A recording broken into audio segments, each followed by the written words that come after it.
Good afternoon sir. Good afternoon.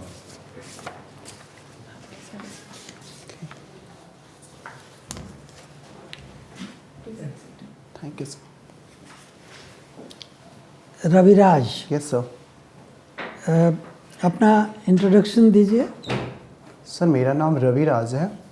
मैंने अपनी schooling Dayal public school से 2015 में पूरी की थी और फिर मैंने सीताराम साहू कॉलेज नवादा से 2020 में political science honours paper and history geography subsidiary paper के साथ ग्रेजुएशन पूरा किया। सर शेर सुनना मेरी हॉबी है। ऑप्टिमिस्टिक रहना, क्यूरियस होना, कंपैशनेट होना मेरे व्यक्तित्व के सकारात्मक पक्ष हैं और समाज के वंचित वर्ग के लोगों को समाज के मुख्य धारा में लाने में अधिक से अधिक योगदान देना मेरी महत्वाकांक्षा है। और सर हाल ही में 69th बीपीएससी में मेरा चयन रेवेन्यू ऑफिसर के पद पे हुआ है। बीपीएससी में चयन हो चुका है? Yes sir. अच्छा, ट्रेनिंग में है, ज्वाइन कर लिए? सॉरी सर, मैं अभी ट्रेनिंग में नहीं हूँ। इनफैक्ट मैंने एक्सटेंशन ले लिया है। एक्सटेंशन ले? Yes sir. ठीक है। नवादा किस लिए फेमस है? सर नवादा में ऐसे 2-3 चीज़ बहुत प्रोमिनेंट हैं और उनके लिए ये नवादा जाना जाता है। अगर हिस्टोरिकली मैं बात करूं तो वहाँ का जो जैन मंदिर है वो दरअसल भगवान महावीर के जो एक परम शिष्य थे गौतम स्वामी, वहाँ उन्हें महापरिनिर्वाण कैवल्य की प्राप्ति हुई। तो सर एक रीज़न तो ये है। फिर वहाँ पे ककुलत वाटरफॉल है जो टूरिज़्म के पॉइंट ऑफ व्यू से बहुत फेमस है। फिर सर वहाँ पे कुछ ऐसे डिशेज़ हैं, फॉर एग्ज़ाम्पल बालूशाही और बारा। तो इन मिठाइयों के लिए भी सर नवादा काफ़ी प्रसिद्ध है। अच्छा, आपका विषय जो है इतिहास है। Yes sir. क्या इतिहास दोबारा लिखा जा सकता है? सर इतिहास को रीराइट किया जा सकता है, बट वास्तव में वो सर लेखन ही होगा क्योंकि हमारे पास इतिहास को लिखने के जो साक्ष्य हैं और जो स्रोत है वो बहुत सीमित है। तो अलग अलग विद्वान अलग अलग अप्रोच के साथ अलग अलग जो लगातार रिसर्चेज के थ्रू जो हमारे पास प्रमाण आते रहते हैं उसके आधार पे वो इतिहास का रीराइटिंग करते रहते हैं। अच्छा, वो तो इंटरप्रिटेशन हुआ। Yes sir. लेकिन कोई नए तथ्य सामने आता है, फैक्ट्स आता है, यस सर, तो लिखा जा सकता है। हाँ सर, बिल्कुल लिखा जा सकता है। इनफैक्ट सर अभी हाल ही में राखी गढ़ी को लेकर के शोध हुए हैं और उसमें ये पता चल रहा है कि राखी गढ़ी मोहनजोदड़ो हड़प्पा की तुलना में हड़प्पन सिविलाइजेशन का कहीं अधिक प्रोमिनेंट लोकेशन था। तो सर इसको लेकर के विद्वानों में भी काफ़ी चर्चा हो रही है और उम्मीद है कि सर इतिहास की किताबों में इसे अलग से स्थान मिलेगा। राखी गढ़ी और ये दिल्ली के पास भी एक साइट है, वो दोनों मिला करके एक पर्टिकुलर थ्योरी को नेगेट कर दिया, आर्यंस के बारे में। कुछ याद है? सर एग्जैक्टली अभी क्या इस बारे में मुझे आइडिया नहीं है। हाँ, बट सर सामान्य रूप से माना जाता है कि हड़प्पा सभ्यता के अंत का अंत आर्यंस के इन्वेजन के कारण हुआ है। बट सर अभी का जो रिसर्च आ रहा है या पहले भी जो रिसर्चेज हुए हैं उसमें इस थ्योरी को कहीं ना कहीं सर नेग्लेक्ट किया जा रहा है। ठीक है। आप पॉलिटिकल साइंस पढ़े हैं? Yes sir. मैकियावेली ने कहा कि एंड ही इम्पोर्टेंट है, यस सर। उसके लिए कोई भी मीन्स हम अडॉप्ट कर सकते हैं। और महात्मा गांधी जी ने कहा कि नहीं, एंड तो इम्पोर्टेंट है ही लेकिन मीन्स भी उतना ही इम्पोर्टेंट है। आपको क्या, आपका मत क्या है?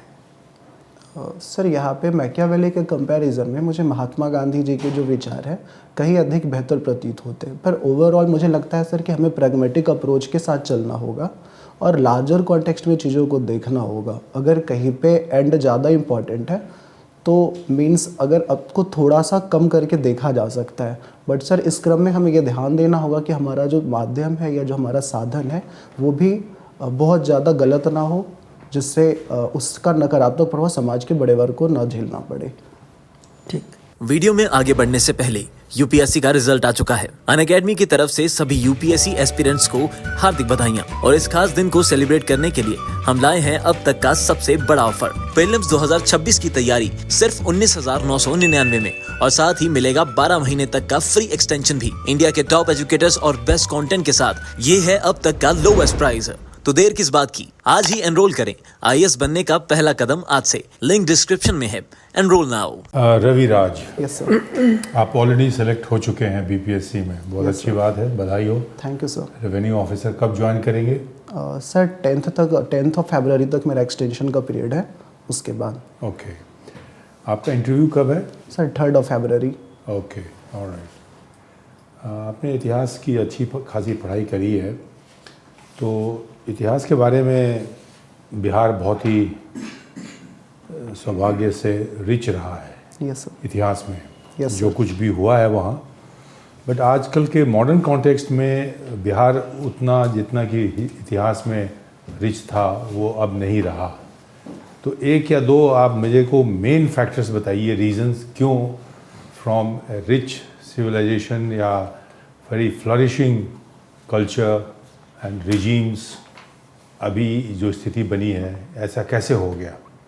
आप समझ गए मेरा यस सवाल? सर। सर इसके लिए एक तो कॉलोनियल एरा से जो रिलेटेड पॉइंट है वो मैं रिकॉल कर पा रहा हूँ, क्योंकि कॉलोनियल पीरियड के दौरान बिहार जो कि बंगाल का हिस्सा था उस वहाँ पे परमानेंट सेटलमेंट की व्यवस्था लागू थी, और इसमें सर किसानों का बहुत ज़्यादा उत्पीड़न होता था, और ये फैक्टर आगे भी जारी रहा। फिर कॉलोनियल एरा में भी ये स्टडीज़ बताते हैं कि मद्रास और बॉम्बे की तुलना में बंगाल प्रेसिडेंसी को काफ़ी कम फंड अलोकेट किया जाता था, और क्योंकि बिहार बंगाल का हिस्सा था तो सर वहाँ से एक प्रॉब्लम शुरू हुआ। फिर बाद में 1952 में जो फ्रेट इक्वलाइजेशन स्कीम शुरू किया गया, उससे भी सर जो इंडस्ट्रियलाइजेशन बिहार में होना चाहिए था वो नहीं हो पाया बिहार में, उसकी जगह पे कोस्टल एरिया में हो पाया। ओके, ठीक है, आपकी बात मैं समझ रहा हूँ और सहमत हूँ, लेकिन क्या लैंड रिफॉर्म्स एक बहुत बड़ा रीज़न नहीं है बिहार के पिछड़ापन? उसके बारे में आप क्या कहते हैं, क्या कहेंगे? सर बिल्कुल लैंड रिफॉर्म एक बड़ा रीजन है सर, और इसे भी मैं sir colonial point of view से देखना, कॉलोनियल टाइम में जो घटनाएं घटित हुई उसी से देख करके समझ पाता हूँ। बिकॉज उस समय सर जो जमींदारी प्रथा थी, वो कहीं ना कहीं जो जमींदार थे वो बाद में एडमिनिस्ट्रेशन और पॉलिटिक्स में भी हावी रहे स्वतंत्रता के बाद। समझ गया मैं, good point. Thank you sir. तो चूंकि बंगाल कर पाया लैंड रिफॉर्म्स, बिहार छूट गया, यस सर। बिकॉज उस टाइप के आइडियोलॉजिकल पार्टीज नहीं आई। Yes sir. ये एक आप इसको दुर्भाग्य समझते हैं बिहार के लिए? Yes sir. Okay, moving on, क्या जो इंडियन सब कॉन्टिनेंट का बंटवारा हुआ, क्या वो मतलब अवॉइडेबल था? क्या लगता है आपको? सर अगर हम शुरू से ध्यान देते, जैसा कि बहुत सारे एक्सपर्ट का मानना है कि जिस समय से नेशनलिज्म का विकास हुआ था, उसी समय से कहीं ना कहीं कम्युनलिज्म का भी विकास हो रहा था।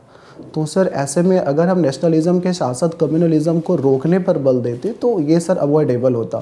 बट कालक्रमेण कुछ ऐसी परिस्थितियाँ बनती गई, और जिस तरह से शुरू में अनजाने में ही सही पर उसकी उपेक्षा की गई संप्रदायवाद की, तो सर इस कारण से at the end of the movement ये सर अनअवॉइडेबल सा हो गया। तो कुछ ऐसे विचारक हैं, लेखक हैं, जैसे कि प्रोफेसर रामचंद्र गुहा, उनकी अपनी किताबों में उन्होंने ये भी कहा है, मेंशन किया है कि कुछ जिम्मेदारी गांधी जी की भी बनती है। आपको लगता है पार्टीशन अगर गांधी जी डटे रहते तो बचा जा सकता था? क्या ख्याल है आपका? सर मुझे ऐसा लगता है कि गांधी जी इस दिशा में बहुत ज़्यादा प्रयास कर भी चुके थे, और जैसा उन्होंने बताया भी कि शुरू में उनका मानना था भी कि ये मेरे डेथ होने के बाद ही पॉसिबल हो सकता है। दरअसल सर मुझे ऐसा लगता है कि महात्मा गांधी जी के साथ वो मुस्लिम लीग के चरित्र को वास्तव में समझने में थोड़ा सा विलंब कर बैठे, तो इस कारण से सर तब तक स्थितियाँ बहुत गंभीर हो चुकी थी, इसलिए वो अवॉइड नहीं कर पाए। ये भी कहा जाता है कि गांधी जी को मैनेज किया गया, उनके कांग्रेस पार्टी के जो दूसरे वरिष्ठ नेता थे। आप सहमत हैं? सॉरी सर, मैं इस मत से असहमत नहीं हूँ, बिकॉज महात्मा गांधी लास्ट तक इस चीज़ के लिए डटे रहे थे, बट जब परिस्थितियाँ उनके हाथ से बहुत ज़्यादा दूर हो गई थी, उनके रीच से, तब उसमें किसका योगदान था सबसे ज़्यादा परिस्थितियाँ उनके हाथ से निकल जाने के लिए? सर इनफैक्ट ब्रिटिश थे जिम्मेदार या कोई सर और? ब्रिटिश और मुस्लिम लीग दोनों का सर, क्योंकि ब्रिटिश ने मुस्लिम लीग को उकसाया इन चीज़ों के लिए, और मुस्लिम लीग इस आइडिया को बहुत ज़्यादा ब्रॉडली पिच कर रहा था। Good, last question. History writing में आइडियोलॉजिकल फोर्सेस जो ऑथर हैं, नॉलेजेबल हैं, उन लोगों का स्लांट या प्रेजुडिस आता है। Yes sir. तो एक या दो आप ऐसी विचारधारा के बारे में बताइए जो कंटेम्प्रेरी इंडियन हिस्ट्री में ऐसा देखा गया है, जहाँ हिस्ट्री बुक्स जो हैं एक पर्टिकुलर स्लांट या प्रेजुडिस के साथ लिखी जाती हैं। कुछ आप इस बारे में जानते हैं? सॉरी सर, मैं कॉम्प्रिहेंड नहीं कर पाया क्वेश्चन को। मैं ये कह रहा हूँ कि जो हिस्ट्री राइटिंग है उसमें एक आइडियोलॉजिकल स्लांट या प्रेजुडिस Yes, ऑथर की अपनी यस सर। खुद की कुछ आइडियोलॉजिकल ऐसे स्लांट्स हैं, आप उसके बारे में मैं जानना चाह रहा था कि आप वाकिफ़ हैं कुछ ऐसे? Yes sir. सर इसमें चूँकि स्कूल हिस्ट्री को लिखने के दौरान बहुत सारे स्कूल ऑफ थॉट्स होते हैं। फॉर एग्जांपल नेशनलिज्म एक हो गया, नेशनलिस्ट हिस्टोरियन हो गया, या सबाल्टर्न हिस्टोरियन हो गया, या मार्क्सिस्ट हो गए। तो जो मार्क्सिस्ट हिस्टोरियंस हैं sir, for example RS. Sharma या डी.एन. झा, वो उनका एक खास अप्रोच रहता है। अगर मैं शहरीकरण या फिर नगरीकरण के पतन की बात करूँ तो वहाँ उनका ज़्यादा अप्रोच लोहे के उपयोग के बारे में रहता है। रोमिला थापर सर वो भी Marxist ideology, economic aspects Yes, sir, को वो हाईलाइट economic- करते हुए। Yes, sir. Well done, thank you. Thank you sir. All the best. Thank you sir. Ravi, आप इतिहास के छात्र रहे हैं। Yes sir. एक प्रमुख फिलोसफर का कहना था, सोशलॉजिस्ट भी रहे हैं, वो पॉलिटिकल थिंकर रहे हैं, उनका कहना था कि इतिहास हमें सिखाता है कि हम इतिहास से कुछ नहीं सीखते। Yes sir. क्या आप इससे एग्री करते हैं? सर इससे कुछ हद तक तो एग्री किया जा सकता है, क्योंकि सर हिस्ट्री के ऐसे बहुत सारे इवेंट्स रहे हैं जो हमेशा रिपीट होते हैं, और कहा भी जाता है history repeats itself. For example sir first world war का एक बहुत बड़ा कारण ये भी था कि उस समय डायलॉग एंड डिप्लोमेसी कहीं ना कहीं अवरुद्ध हो गई थी, और अगर कोई इंटरनेशनल ऑर्गेनाइजेशन होता तो शायद उसको सर रोका जा सकता था।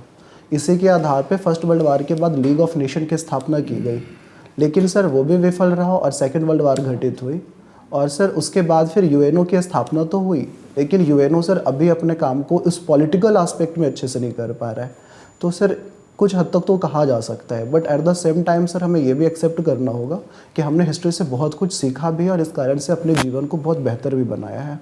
आपको लगता है कि अभी जो सामयिक घटनाएं हो रही हैं यूक्रेन वॉर के बारे में, हमस में, उसमें यूएनओ का जो रोल होना चाहिए वो हो रहा है, या वो इनइफेक्टिव हो गया है?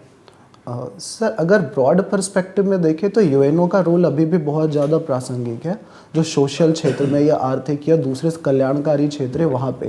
लेकिन जैसे ही बात पॉलिटिक्स की आती है तो सर फिर वहाँ पे नेशन इंटरेस्ट कहीं ना कहीं P5 कंट्रीज़ का हावी हो जाता है, और इसी कारण से सर रूस यूक्रेन वॉर के दौरान यूएनओ बहुत ज़्यादा प्रभावी सिद्ध नहीं हो पाया है। आप नवादा क्षेत्र से बिलोंग करते हैं। Yes sir. बिहार के विभाजन के बाद, यस सर। 2 राज्यों में करने के बाद, बिहार का जो रेवेन्यू सोर्स है वो कम होता चला गया। Yes sir. क्यों? कि खनिज पदार्थ जितने थे वो चले गए, ज्योग्राफिक आप स्टूडेंट भी रहे हैं, यस सर। वो चले गए झारखंड में।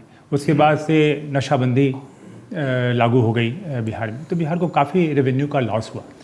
एज ए बिहार के नागरिक होने के चलते आपको क्या लगता है कि किस तरह से बिहार का रेवेन्यू बढ़ाया जा सकता है? सर बिहार का रेवेन्यू बढ़ाने के सर मल्टीपल सोर्सेज हो सकते हैं, और गवर्नमेंट ऑफ बिहार इस दिशा में काफ़ी प्रयास भी कर रही है। एक बहुत बड़ा फैक्टर है सर कि वहाँ पे टूरिज़्म का बहुत ज़्यादा स्कोप है। तो सर अगर टूरिज़्म को प्रमोट करें, और जैसा कि सरकार कर रही है home stay bread and breakfast scheme शुरू करके, या न्यू टूरिज़्म पॉलिसी 2023 को अडॉप्ट करके, तो सर इससे एक ये एरिया हो सकता है। सेकेंडली सर इंडस्ट्रियल ग्रोथ की वहाँ पे बहुत ज़्यादा पॉसिबिलिटी है, और क्योंकि वहाँ पे सर श्रम बहुत सस्ता है, देन और भी जो दूसरे इंडस्ट्रीज़ के विकास के लिए दूसरे फैक्टर्स है वो वहाँ पे उपलब्ध है, उनमें से बहुत सारे फैक्टर्स उपलब्ध है। तो सर ये भी एक बड़ा फैक्टर या सोर्स हो सकता है रेवेन्यू जनरेट करने का। और सर ठीक, आप सही लाइन पे हैं। ये बताइए कि आपने अपना प्रेफरेंस यस सर। दिया है भारतीय राजस्व सेवा के लिए, कस्टमर एडमिनिस्ट्रेटिव सर्विस के बाद। Yes sir. तो आप जिस क्षेत्र से बिलोंग करते हैं वहाँ पर काफ़ी रिच एग्रीकल्चरिस्ट रहते हैं। Yes sir. तो अभी एग्रीकल्चर इनकम टैक्स के दायरे से बाहर है। Yes sir. तो आपको नहीं लगता है कि बड़े किसानों को या बड़े एग्रीकल्चरिस्ट को देश के डेवलपमेंट में या राजस्व में कुछ योगदान देना चाहिए? सर जो बड़े कृषक हैं उन्हें देना चाहिए, बट एक समस्या ये भी है सर कि हमारे देश में बड़े कृषक बहुत कम हैं। इनफैक्ट सर 87% के आसपास कृषक या तो मार्जिनलाइज्ड है या छोटे सीमांत की शान है, तो इस कारण से सर उससे बहुत ज़्यादा टैक्स कलेक्शन होने की उम्मीद नहीं है सर। और दूसरी बात है सर कि जितना हम कलेक्ट कर पाएंगे उससे ज़्यादा कहीं ना कहीं कलेक्शन में का एक्सपेंडिचर हो जाएगा। बहुत सही। कुछ आइडिया अभी हमारा कलेक्शन एक्सपेंडिचर क्या है इनकम टैक्स का, मतलब कलेक्शन कॉस्ट क्या है? Sorry sir. कौन ज़्यादा कंट्रीब्यूट करता है, इनडायरेक्ट टैक्स या direct tax? Sir direct tax, अगर इनकम टैक्स को स्पेसिफिकली बात करें तो सबसे ज़्यादा कंट्रीब्यूशन उसका लगभग कितना प्रतिशत? सर 17 to 18% के आसपास। नहीं, उतना भी नहीं है, वो उससे बहुत कम है। Sorry sir. खैर, देख लीजिएगा उसको आप। ठीक है, थैंक यू, धन्यवाद। Thank you sir. Ravi, yes sir. ये बताइए कि अच्छा मैं कुछ टर्मिनोलॉजी इंग्लिश में यूज करूँगा, कोई दिक्कत नहीं है ना? No sir, it's okay. अच्छा ठीक, तो ये बताओ कि कौन सी बिल्डिंग्स को एक्सेसिबल बिल्डिंग कहा जाता है? सर एक्सेसिबल बिल्डिंग्स वैसे बिल्डिंग्स हैं जहाँ पे जो भी पर्सन विद डिसेबिलिटी हैं या जो स्पेशली एबल्ड लोग हैं उनके अकॉर्डिंग बनाया जाता है। फॉर एग्जांपल वहाँ पे स्टेयर की जगह। बहुत सही आपने कहा। तो ये भी कहते हैं कि जो पुरानी बिल्डिंग्स हैं जो एक्सेसिबल नहीं है उनकी रेट्रोफिटिंग होनी चाहिए। Yes sir. तो ये क्या है, रेट्रोफिटिंग क्या होता है? सर जहाँ तक मैं इसे समझ पा रहा हूँ ये सर अर्थक्वेक से के अकॉर्डिंग बनाया जाता है ताकि वो उससे रेजिलिएंट हो। नहीं, अर्थक्वेक नहीं, हम एक्सेसिबल बिल्डिंग की बात कर रहे हैं। Sorry sir. तो वो बिल्डिंग जो एक्सेसिबल नहीं है यस उनको रेट्रोफिट करना चाहिए to make them accessible. Yes तो क्या हुआ यहाँ मतलब रेट्रोफिटिंग का? सर ताकि जो भी स्पेशली एबल्ड लोग हैं उनके अनुकूल हो, वो उनके एक्सेसिबल हो। बट सॉरी चलो टू ठीक है, बढ़िया है। आप बिहार के हो, नवादा के हो, तो नवादा के बगल में काफ़ी ज़िले हैं जहाँ नक्सल प्रॉब्लम बहुत सीरियस थी। Yes sir. नवादा में भी थी। Yes sir. तो ये बिहार जो अनफॉर्चुनेटली इतना सफ़र किया, यूनाइटेड बिहार, जब झारखंड भी बिहार का पार्ट था, ये नक्सलिज्म की शुरुआत हुई क्यों, क्या कारण थे? सर नक्सलिज्म की शुरुआत एक आइडियोलॉजी के तहत हुई थी जो कहीं ना कहीं मार्क्सिस्ट आइडियोलॉजी से प्रेरित था या माओइस्ट आइडियोलॉजी से प्रेरित था। वो तो आप नक्सलिज्म के जो एलिट्स हैं, जो उनके लीडर्स हैं, जो उनके आइडियोलॉग्स हैं, उनकी बात हो गई। Yes sir. लेकिन जो नक्सलिज्म में जाता है वो तो अधिकांशतः गरीब है, यस सर। हैं भूमिहर या भूमिहीन काश्तकार है, मोस्ट अधिकांशतः अनपढ़ भी हो सकता है। तो उनको आइडियोलॉजी वगैरह उतनी नहीं समझ में आती, लेकिन वो लोग चले गए उसमें, क्या कारण थे? सर आज के टाइम में सर नक्सलिज्म को कुछ लोग बतौर प्रोफेशन भी इस्तेमाल कर रहे हैं। और नहीं, सर मैं पहले की बात कर रहा हूँ। सर वो सोशल डिवीज़न जो था मेरे अकॉर्डिंग सर ये एक बड़ा रीज़न था, सामाजिक असमानता या आर्थिक असमानता। हाँ, ये सर इसके मूलभूत इसका कारण रहा है। सामाजिक और आर्थिक असमानता। Yes sir. अच्छा, और कोई कारण? सर जमींदारी प्रथा जो कि इसी से कहीं ना कहीं क्योंकि जुड़ी हुई है सामाजिक सर। असमानता और आर्थिक असमानता तो सभी राज्यों में मिलेगी। अमीर गरीब सब जगह होते हैं। Yes sir. सामाजिक तौर पे ऊंच नीच सब जगह है, कास्ट सिस्टम हमारे सोसाइटी में सब जगह है। यस। तो जैसे बिहार है, बिहार में इसलिए पूछा क्योंकि आप बिहार के हैं, आप बिहार से परिचित हैं। Yes sir. और क्या कारण थे जो नक्सलिज्म की शुरुआत वहाँ हुई? सर अभी तो सर मैं इसी कारण को एक मूलभूत कारण के रूप में रिकॉल कर पा रहा हूँ। अच्छा ठीक है, बढ़िया। अब ये बताओ कि आप ज्योग्राफी के भी स्टूडेंट हो, ज्योग्राफी के स्टूडेंट हो या तो आपका ऑप्शनल था ये क्या? नहीं सर, ऑप्शनल मेरा हिस्ट्री था। मैंने ग्रेजुएशन में ज्योग्राफी की पढ़ाई की थी। पढ़ाई की थी, अच्छा ठीक है। तो ये चार धाम जो प्रोजेक्ट है उसके बारे में सुना होगा आपने? Yes sir. कौन से चार धाम हैं? सर ये गंगोत्री, यमुनोत्री, केदारनाथ और बद्रीनाथ, ये तो उत्तराखंड जो पर्यावरणवादी हैं के। Yes sir. उन्होंने इसका विरोध किया था। Yes sir. उनका विरोध का क्या कारण था? सर एक बड़ा कारण जो था कि वो क्षेत्र जो है उत्तराखंड का वो टेक्टोनिक दृष्टि से बहुत ही ज़्यादा सेंसिटिव एरिया है और चारधाम प्रोजेक्ट के तहत बहुत ज़्यादा निर्माण कार्य करना है। तो इससे सर बहुत अर्थक्वेक या फिर लैंडस्लाइड के लिए वो एरिया और ज़्यादा प्रोन हो जाएगा। तो लैंडस्लाइड के लिए? Yes sir. अर्थक्वेक के लिए नहीं, अर्थक्वेक तो जमीन भूमि के अंदर से आता है। Sorry sir. Alright, fine. Ravi, yes sir. आपने इतिहास के बारे में बताया। Yes sir. एक इतिहास 1-2 दिन पहले रचा गया अंतरिक्ष में, यस सर। क्या था वो? सर काओपी को जर्मिनेट करने का वो था जो इसरो के द्वारा सक्सेसफुली किया गया है। अच्छा, वो क्या है ये चीज़? सर दरअसल इसरो अंतरिक्ष में जीवन के विकास के बारे में जानना चाह रहा है, उसको समझना चाह रहा है। तो इसमें सर लोबिया के कुछ बीज भेजे गए थे स्पेडेक्स मिशन के तहत, और सर वहाँ पे इसको जर्मिनेट करवाया गया है, और हाल ही में सर उसमें कुछ पत्तियाँ भी उग रही हैं, इसके भी ग्राफिक्स देखने को मिले हैं। और इसके बाद क्या करेंगे उसमें? सर उसके बाद सर यहाँ पे कुछ और भी जो सब्जियां हैं या शाक हैं उनको भी उगाया जाएगा। पालक? यस सर, पालक के अगले फेज में पालक यस सर का होगा। एक और होना था, डॉकिंग होना था, वो हो गया? नहीं सर, वो 7th को उसको शेड्यूल किया गया था शुरू में, बट फॉर सम रीजंस वो 9th को यानी कल के डेट को शेड्यूल कर दिया गया है, रीशेड्यूल किया गया है। तो अभी जो बहुत सारे उत्खनन हो रहे हैं, यस सर, जैसे सिनौली में हुआ, उसके पहले कुरुक्षेत्र में हुआ था, उसमें कुछ कॉपर के हथियार मिले थे, उसके बारे में आपको कुछ अंदाज है? सॉरी सर, इसको भेजा गया था विदेश, सॉरी सर, उसका कार्बन डेटिंग हुआ? Sir I am sorry sir, मैं अभी से अच्छा, कोई बात नहीं है, मैं बता देता हूँ। उसमें कार्बन डेटिंग हुआ, सारा कुछ हुआ, वो महाभारत काल से पीछे का समय का है वो। यस सर, ठीक है। आप एक चीज़ बताएं, आपका 3 फरवरी को है ना शायद इंटरव्यू? यस सर, तो वो उस समय में बजट पेश हो चुका होगा। Yes sir. तो फाइनेंस बिल के बारे में क्या समझते हैं आप? सर फाइनेंस बिल दरअसल एक ऐसा विधेयक होता है जिसमें वित्त या उससे जुड़े दूसरे एस्पेक्ट सर जुड़े होते हैं, और बजट को जो लास्टली पास किया जाता है, एक्सेप्ट पहले किया जाता है, उसके बाद उसको अंतिम रूप से विधायी रूप देने के लिए वित्त विधेयक पारित किया जाता है। तो उसके साथ जी, उसके साथ एक टैक्स का भी प्रपोजल रहता है। तो टैक्स का प्रपोजल बिना फाइनेंस बिल पास किए हुए उसी रात से लागू हो जाता है, ऐसा क्यों?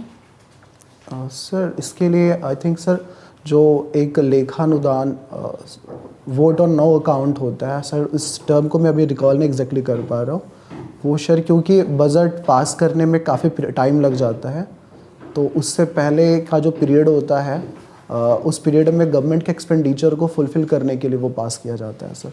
नहीं, उसके लिए एक एक्ट है, उसको देखिएगा। सॉरी सर, क्यों होता है टैक्स, क्यों होता है? यस सर, तो उसके लिए एक अलग से एक एक्ट है, वो कर सकते हैं, उसके तहत वो जो है वो होता है। एक अंतिम प्रश्न, जीएसटी में ऐसे 2 मुख्य सब्जेक्ट्स हैं जिनको कि उसमें जीएसटी नहीं लगता है, ये कौन 2 विभाग हैं? सर पेट्रोलियम प्रोडक्ट्स जो हैं और उसी तरह सर अल्कोहल, इन दोनों पे जीएसटी नहीं लगता है। हेल्थ और एजुकेशन ये जीएसटी के पर्व से बाहर है। Yes sir. पेट्रोलियम और आपने क्या कहा था? एक अल्कोहल। अल्कोहल। अच्छा, आप एक और बताएं कि बिहार से आप आए कैसे? Sir by train. तो ट्रेन में आपको कोई ऐसी चीज़ लगी हो जिसको कि सरकार के ध्यान में लाना चाहिए? सर ट्रेन में वेटिंग की समस्या बहुत ज़्यादा रहती है और उसमें बहुत ज़्यादा भीड़ रहता है, तो आई थिंक सर कि गवर्नमेंट को इस चीज़ पे थोड़ा सा ध्यान देने की ज़रूरत है, और जो नंबर ऑफ़ ट्रेन्स है वो पैसेंजर्स के नंबर के अकॉर्डिंग होने चाहिए सर। बिकॉज सामान्य तौर पे अगर कुछ बिहार से दिल्ली आना होता है या दिल्ली से बिहार जाना होता है तो इसके लिए सर एटलीस्ट 2 से 3 महीना पहले रिजर्वेशन करवाना होता है। तो ये सर अगर कोई तात्कालिक रूप से जाना चाह रहा हो तो उसके लिए बहुत ज़्यादा प्रॉब्लम के क्रिएट करता है। धन्यवाद। Thank you sir. Ravi sir आपका जो फॉर्मल इंटरव्यू था वो ख़त्म हो गया। Thank you sir. रवि आप क्योंकि बिहार से हैं, यस सर। तो बिहार से संबंधित कई सवाल हो सकते हैं, खास करके प्रोहिबिशन पॉलिसी कैसे फेलियर हुआ है या सक्सेसफुल हुआ है, और ये स्टेट का जो डिवीज़न हुआ उसके बाद क्या रिसोर्सेस रह गया है, कैसे प्लान कर सकते हैं आगे जाने के लिए, इस सब के बारे में पूछा जा सकता है। Yes sir. और क्योंकि आपका विषय इतिहास है और आप ज्योग्राफी पढ़े हैं तो ये दोनों से कुछ सवाल आ सकता है। आपका इंटरव्यू कब है? सर 3 फरवरी को। 3 फरवरी। यस। काफ़ी टाइम है आपके पास। Yes sir. तो आप अखबार देखते हैं? Yes sir. हैं? वो मम्मी की मदद से, मम्मी पढ़ती जो है और भी मैं है, सुनता हूँ। जिनके भी मदद से अखबार चालू रखिएगा रोज़ रोज़ का, और जिस दिन इंटरव्यू है आपका फोरनून है आफ्टरनून है? 4 नून है। फोरनून है, तो उस दिन का अखबार ज़रूर थोड़ा सा सुन करके जाइएगा, यस सर। क्योंकि जनरली मेंबर्स के पास उस दिन का अखबार रहता है, एक आध क्वेश्चन उसमें से भी आता है। Yes sir. ठीक है, yes sir. I think that's it. Okay Ravi, आप एक बहुत अच्छे कैंडिडेट हैं। Thank you sir. डिस्पाइट आपकी फिजिकल डिसेबिलिटी, आप इतना अच्छा से बताते हैं, नॉलेज आपकी बहुत डीप है और बहुत सॉलिड है। तो ये आप मान के चलिए कि जैसे जैसे आप अच्छी अच्छी बातें करेंगे, पैनल और भी लेवल ऊपर करता जाएगा। Yes sir. तो इतिहास में जैसे आपने बहुत सारी बातें करी, आपको बहुत सारी जगहों पे ट्रैप के तरीके से, जैसे गांधी का रिस्पॉन्सिबिलिटी फॉर पार्टीशन, इसी को किसी और तरीके से भी कहा जा सकता है। तो आप एक चीज़ मेरे को जो नज़र आ रही है कि आपकी नॉलेज बहुत अच्छी है और हिस्ट्री का आप अच्छा खासा एग्जाम्पल देके, whether it's a permanent settlement Bihar की बैकवर्डनेस के लिए, despite is very rich history, आप थोड़ा सा गवर्नमेंट ऑफ बिहार को डिफेंड कर रहे हैं। आप जैसे आपने कहा गवर्नमेंट ऑफ बिहार प्रयास कर रही है रेवेन्यू बढ़ाने के लिए। अभी आप गवर्नमेंट ऑफ बिहार या गवर्नमेंट ऑफ इंडिया में नहीं है। अभी आपको ये कैपेसिटी दिखानी है कि आप किसी भी इशू को, किसी भी मुद्दे को दोनों तरफ से अच्छे से समझते हैं और ये आपको कह के बताना है। Yes sir. और डिफेंड नहीं करना है किसी गवर्नमेंट को या किसी को, आप उस पर न्यूट्रल रहिए। आप अपनी राय पूछी जाए तो राय बताइए, यस सर। तो उसको अवॉइड करिए। यूएन काफ़ी इफ़ेक्टिव नहीं रहा, ये भी मैंने सुना। और आप हर तरह से, मतलब मुझे लगता है एक दो चीज़ें और भी, जैसे कि करंट बिहार की कंटेम्प्रेरी स्थिति में Prashant Kishor is as a political force, yes sir. You know, अभी इलेक्शन की बहुत सारी चीज़ें हो रही हैं। Even BPSC's overall exam scandal या जो भी कहिए, यस सर। तो ये सारी चीज़ें करंट इश्यूज हैं। और आपने पुलिस नहीं दिया है, आप शायद उसमें सक्षम नहीं है। Yes sir. या बट फॉरेन सर्विस आपका नंबर 5 पे है। और इंडियन रेलवे सर मैनेजमेंट उसमें सर्विस, सीटें हमारे लिए नहीं उपलब्ध थी। फॉरेन सर्विसेज में जैसा कि मुझे बताया गया कि सीटें सिर्फ ऊपर के 4 पदों के लिए है, और फॉरेन सर्विस में विजुअली चैलेंज लोगों के लिए इस बार सीट नहीं है। ऐसा बोला गया है। Yes sir. हो सकता है। ठीक है। अब मैं एक चीज़ जानना चाहते, स्क्राइब आप एग्ज़ाम लिखे कैसे? सर स्क्राइब होता है जो लिखता है, आप बोलते हैं वो लिखता जाता है यस। एक कमरे में बंद होके, या सर जो विजुअली, जैसे इस बार मेरा सेंटर यूपीएससी में ही था, यहीं तो पे दिल्ली में। Yes sir. ओ, तो उन्होंने ऐसा प्रोविज़न बनाया हुआ है। Yes sir. बहुत अच्छा, बहुत अच्छा। इस तरीके से देखिए, अपॉर्चुनिटी, मौका सबको मिल रहा है।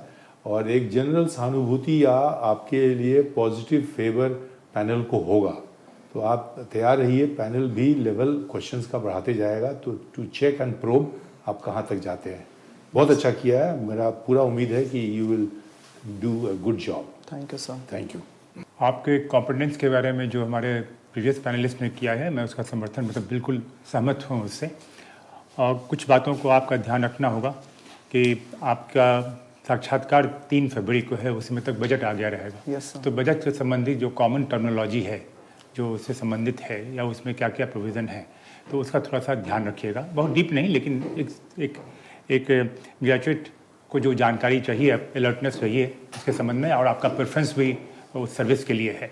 वो 56% से 58% के आसपास है रेवेन्यू का कलेक्शन, वो 80% नहीं है।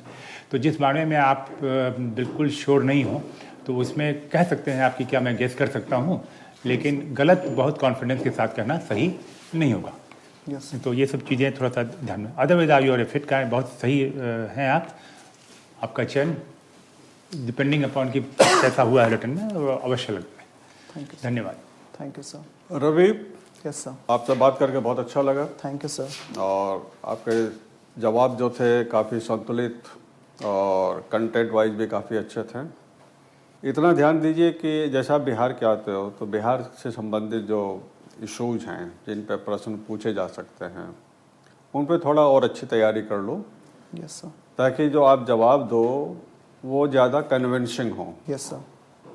और जैसे आपने कहा, मैंने पूछा कि नक्सलिज्म के क्या कारण हैं, क्यों शुरुआत हुई, तो आप शुरुआत पे ही फोकस करो, क्योंकि प्रश्न क्या है कि शुरुआत क्यों हुई।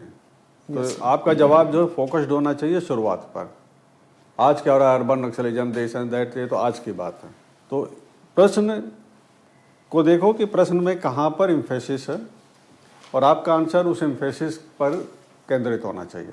यस ठीक है, यस सर, वैसे आप बहुत अच्छे कैंडिडेट हैं और मेरी शुभकामनाएं आपके थैंक यू साथ हैं। सर। रवि, यस सर, आप एक फिट मटेरियल हैं थैंक यू सर। एडमिनिस्ट्रेशन में ज्वाइन करने के लिए, ठीक है। यस सर, आपने अपना जो इंटरव्यू किया अभी, मॉक इंटरव्यू, Yes, उसमें आपने बहुत अच्छा किया है। Thank इसको बनाए रखिए, यस सर, तत्परता को बनाए रखिए। एक दो छोटी सी बातें इन्होंने बताया आपको कि किसी प्रश्न पर अगर आपको उत्तर ठीक से नहीं पता है तो गेस वर्क यहाँ नहीं होता है, यस सर, ठीक है ना, उसको मत कीजिए। मैंने आपको PSLV के बारे में नहीं पूछा था, लेकिन उसके पता है PSLV Yes, sir. इसी ने स्पेस में इसी को यूज़ किया गया था। यस सर, लेकिन आपने जो फंक्शनल बातें बताएं बहुत कम लोग बताते हैं, पता ही नहीं होता, ठीक है। ये बहुत अच्छी बात है थैंक यू कि आप अपने आप को, जो आपके साथ में जो आसपास में घटनाएं घट रही हैं उसके बारे में आपको अच्छी जानकारी है, इसको बनाए रखिए। और मेरे हिसाब से आपका चयन जो है सुनिश्चित होगा, बशर्ते कि आप इसी मोमेंटम को बनाए रखेंगे, ठीक है। यस सर, बहुत बहुत शुभकामनाएं, thank you sir, all the best. Thank you sir. Sir कितने मार्क्स इस हिसाब से आ सकते हैं सर ऑलमोस्ट, अगर मैं इसी तरीके से वहाँ नॉर्मली पे? बता सकते हैं। सबने कहा कि आपने बहुत अच्छा किया। यस सर, हमारा तो मार्क्स में थोड़ा सब्जेक्टिविटी होती है, तो इसलिए अगर हम कुछ कहें, जरूरी नहीं कि भाई आपको वहाँ मिलेंगे, लेकिन आपकी परफॉर्मेंस अच्छी नहीं, बहुत अच्छी आपका है। परफॉर्मेंस बहुत उच्च कोटि का रहा हमारे हिसाब से। आपको BPSC में कितना मार्क्स आया इंटरव्यू में? 96 आउट ऑफ 120, बहुत अच्छा। That is the highest marks sir. तो यहाँ भी ऐसे ही ऐसे ही रहना चाहिए। आपको अच्छी जानकारी है और आप कन्वे भी बड़े अच्छी तरह से करते हैं। फिर रिटर्न अगर अच्छे हुए तो you can hope for final selection. बिल्कुल चलिए, थैंक यू सर, अच्छी base. All the best. All the best sir.